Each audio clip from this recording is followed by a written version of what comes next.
Welcome to FinBL classes, Bond Mathematics Lecture 5. In this session, we'll be seeing about the perpetual bonds. We will be seeing about the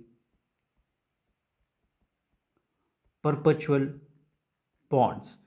So, perpetual bonds, it can be also said as uh, perpetuity, right? Perpetuity, bonds in perpetuity, perpetuity, bonds in perpetuity. So, what does it mean actually? These are the bonds which will never mature for payment. So we can put it simply as which will never mature for payment. Which will never mature for payment.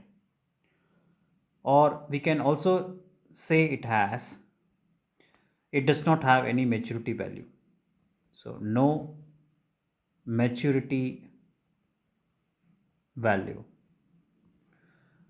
So we have a typical equation for calculating the value of the perpetual bond.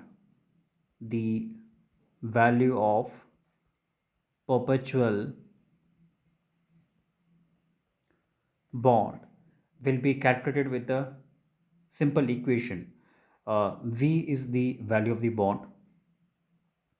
V equal to I is your annual interest divided by the R, which is nothing but the required rate of return.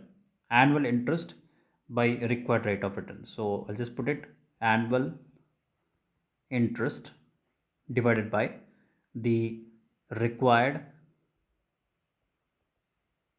rate of return. So annual interest by required rate of return. Let us have an example of it.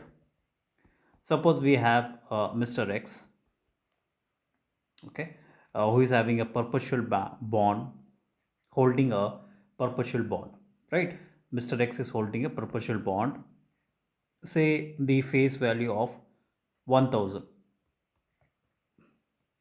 right? And he is receiving interest of say rupees 90 annually.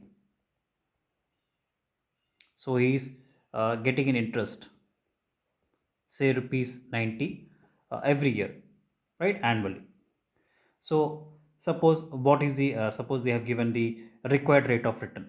Suppose the required rate of return is 10%.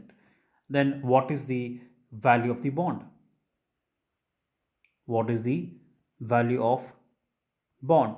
So we know the value of the perpetual bond, since he is holding a perpetual bond with a face value of rupees 1000, and Mr. X is receiving the interest annually, that is every year, and the required rate of return is 10%. So what is value of bond? So we have the value of the perpetual bond will be V equal to the annual interest divided by required rate of return. So annual interest that he is getting is nothing but rupees 90 divided by the required rate of return, which is nothing but 10%. So this will be getting rupees 900. So this will be your value of the perpetual bonds. So next session we'll be seeing about the variations of the calculating of the bonds.